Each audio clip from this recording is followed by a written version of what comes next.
So you ever fear?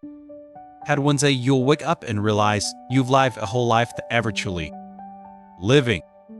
We spend 8 hours a day worrying about a future that hasn't arrived, and the other 8 hours obsessing over a past we can change. In the end, all we're left with is regret. But wait a second. The greatest minds in history have left us an escape map for the soul. Today, I'm not just going to read you some inspirational quotes. I'm going to help you dissect 20 pieces of ancient wisdom, categorized into 4 core keys so you'll never have to say, what if? Special note at the end of each section, ever prepare simple, practical exercises you can start tomorrow morning to completely flip the script on your mental game. Don't look away, because quote number 5 might just be the one that saves you from your current crisis. Let's start with the first group, the thing that dictates all pleasure and pain in life, mastering mind and thought.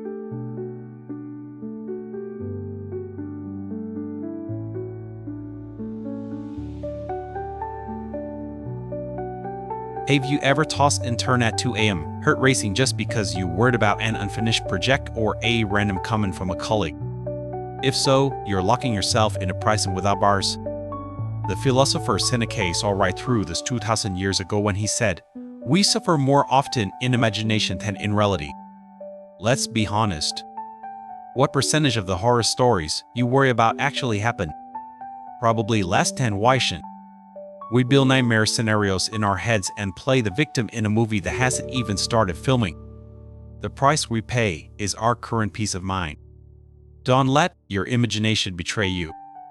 Following that line of thought, Emperor Marcus Aurelius, a man who held the entire Roman Empire in his hands but storms in his own mind, left a gentle but powerful reminder. For a little make a happy life, a powerful reminder fake a life.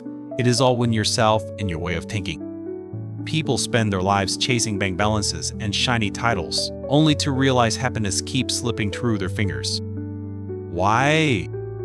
Because they're looking in the wrong place. Happiness isn't an addition of external things. It's a subtraction of internal desires and negative thoughts. If your mind is a cracked jar, no matter how much glory you pour in, it will always run dry. But how do you keep the jar from cracking? The answer lies in how you react to the world. Marcus teaches once again, if you are pained by any external thing, it is not this thing that disturbs you, but your own judgment about it.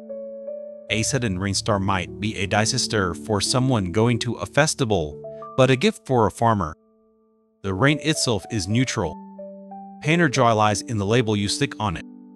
You have the power to peel that label off any time. When someone insults you, you're only hurt if you allow your mind to agree that it was an insult. The reason you must be careful with your thoughts is because the soul becomes dyed with the color of its thoughts. If you constantly dwell on resentment, your soul will turn the gray color of ash. If you nurture gratitude, it will be as bright as a sunrise. Every thought that passes through your mind leaves a stain. Ask yourself, what color am I dyeing my soul today? Finally, to wrap up this group, remember Seneca's warning app over anxiety. A man who suffers before it is necessary, suffers more than is necessary. Why suffer twice? Once in anxiety and once when the event actually happens, if it even does. Worrying doesn't make adversity disappear. It only drains the strength you need to face it. ACTINCC's T Mental Fighter. To make sure these teachings don't just go in one ear and out the other, I want you to tie this exercise today. Record your fears. Write down the things worrying you most on a piece of paper. 2. Label the reality for each one. Ask, is this objective fact or my judgment? All example, boss hasn't replied to my email, is a fact. Boss hates me and is going to fire me, is a judgment. D. Cross out the imagination, strike through those judgments.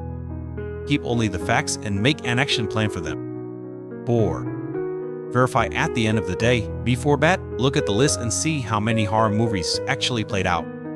You will be surprised how much energy you've wasted on ghosts. But controlling your thoughts is only the first step. You can think clearly, but what if you're still stuck in the regrets of the past? In the next part, we'll unlock Group 2, living for the present and taking action.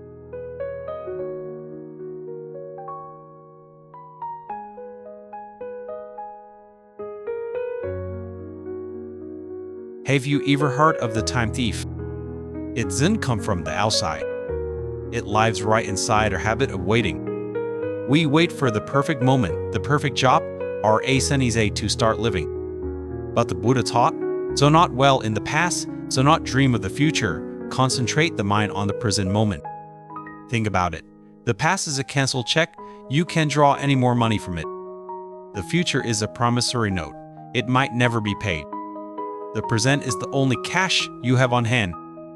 If you keep looking back at old mistakes or standing on your tiptoes to see what tomorrow holds, you'll trip over your own feet today.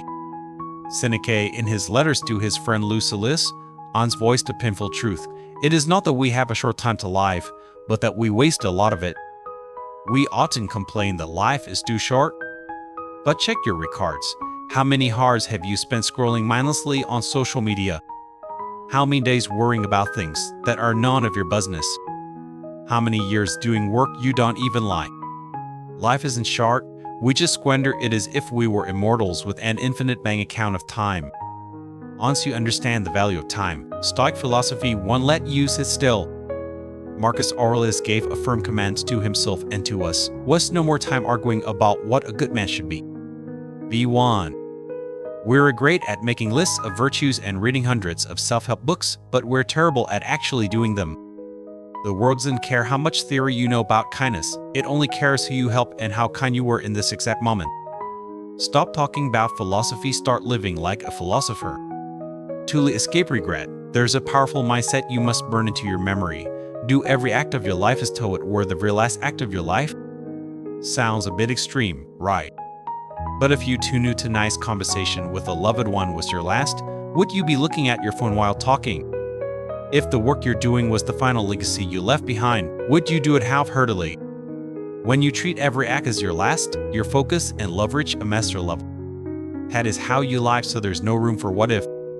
Finally, let this advice from Seneca be your North Star every morning. Begin at ons to life, and con each separate day is a separate life. Every time the sun rises, you are granted a new life. Don't carry the baggage of yesterday's life into today's life. Box each day up. If you live fully today, you have succeeded. Action exercise. 3-1 action to truly live in the now. Apply this 3-1 process. 3 minutes of stillness. Every morning, sit still for 3 minutes. Tell yourself, today is a brand new life. I owe to past nothing. 2 intentional acts. Pick 2 important tasks. Could be work or playing with your kids. Solve them with the mindset, this is the last time I get to do this. No multitasking, no phones. 1 closing greeting. Before sleep, spend 1 minute summarizing today's life. If you're satisfied, smile. If not, leave that regret behind with the darkness and don't carry it into tomorrow. But wait, controlling your time and actions still isn't enough to be truly free. There are invisible chains binding you that you might not even realize, your dependence on the outside world. In Group D, we'll explore the secrets of freedom and control. Why can a rich man be a slave, while a prisoner can be the freest person on earth? The answer is coming up.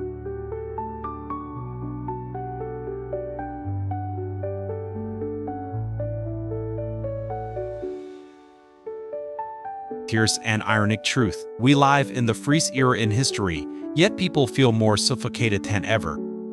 Why?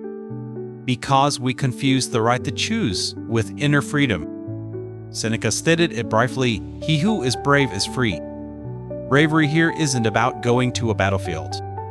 It's the courage to face yourself, the courage to say no to societal expectations, and the courage to accept that there are things you can never change. True freedom starts the moment you stop fearing things that are out of your hands. But how do you achieve that courage?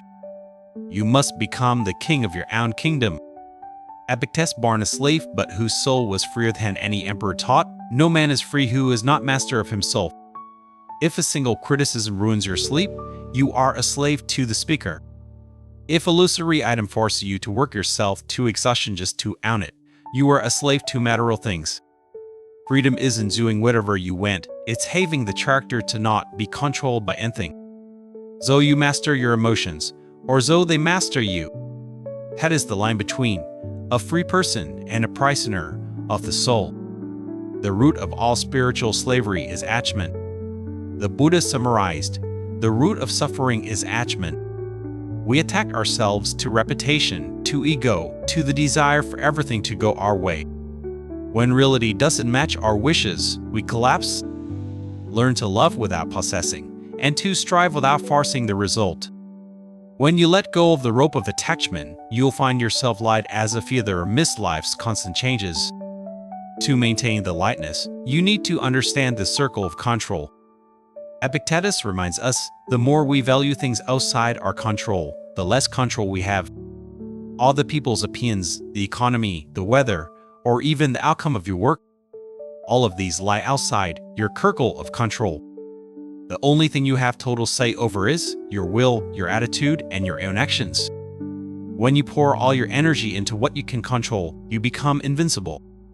Regret often grows when we neglect what we can, so to worry about what we can't touch.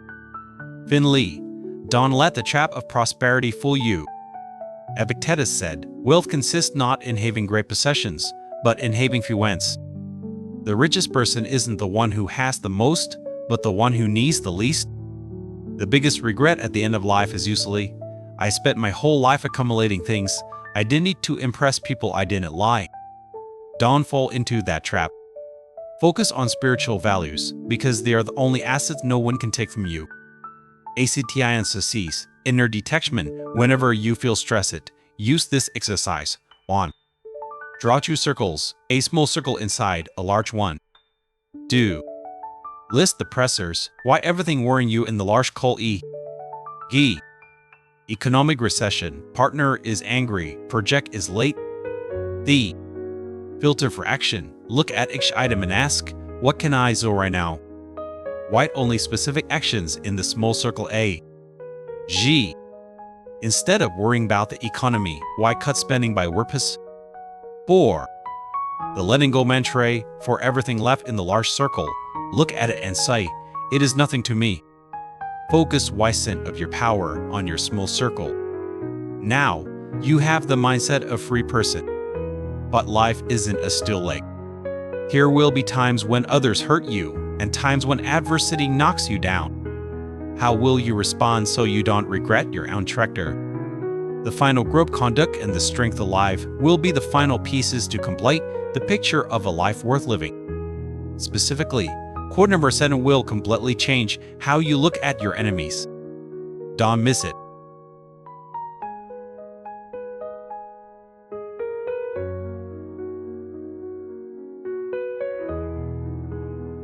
Here's a question we often ask ourselves when life knocks us down.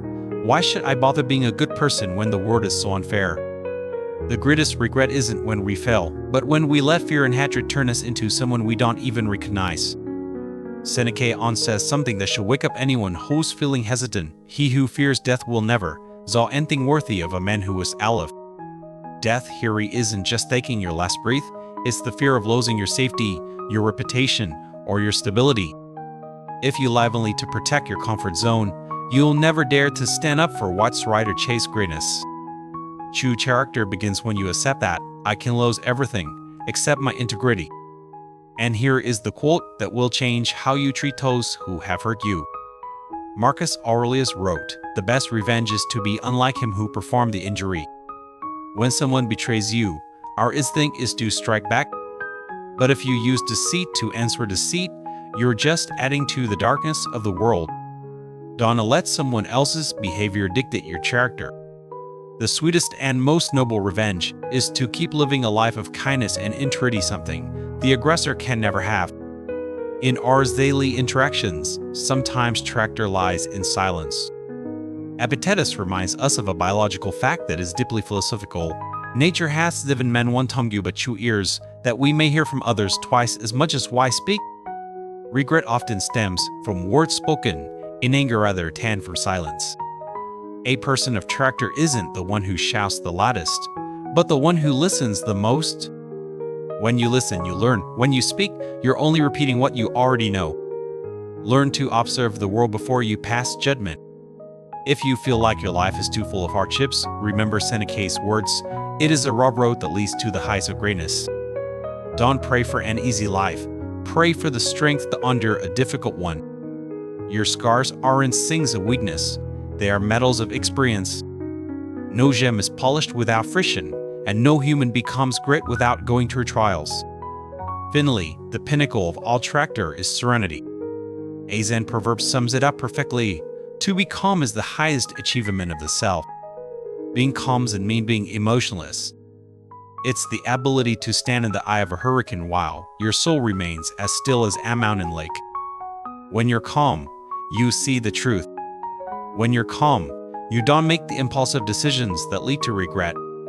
Pat is the ultimate salvation for the human soul. Actiensis th schrechter maror. To build this inner strength, take 5 minutes every night before bed for this exercise. 1. Check your reactions. Did anyone upset me today? Did I react just like them? Or did I stay true to myself? 2. Filter your words. Did I say anything I might regret tomorrow?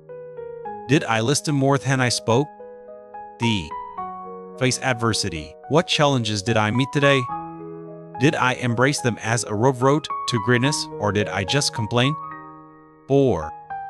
A promise for tomorrow. If tomorrow were my last day, how would I treat those around me with more calmness and kindness? Stoic Quotes for gropes of wisdom and one journey back to yourself. Ancient wisdom isn't about how many quotes you can memorize. It's about what percentage of them you actually dare to live by. Don't wait until your hair is gray to start living without regret. Start right now. Dye your soul with noble thoughts. Live every moment to the fullest. Master what is in your hands and stay strong against the storms. If this video resonated with you, leave a comment below with the one quote that hit home the most. That's your way of making a commitment to yourself to start a life with no regrets. I am your companion on this path to mindfulness. I'll see you in the next video.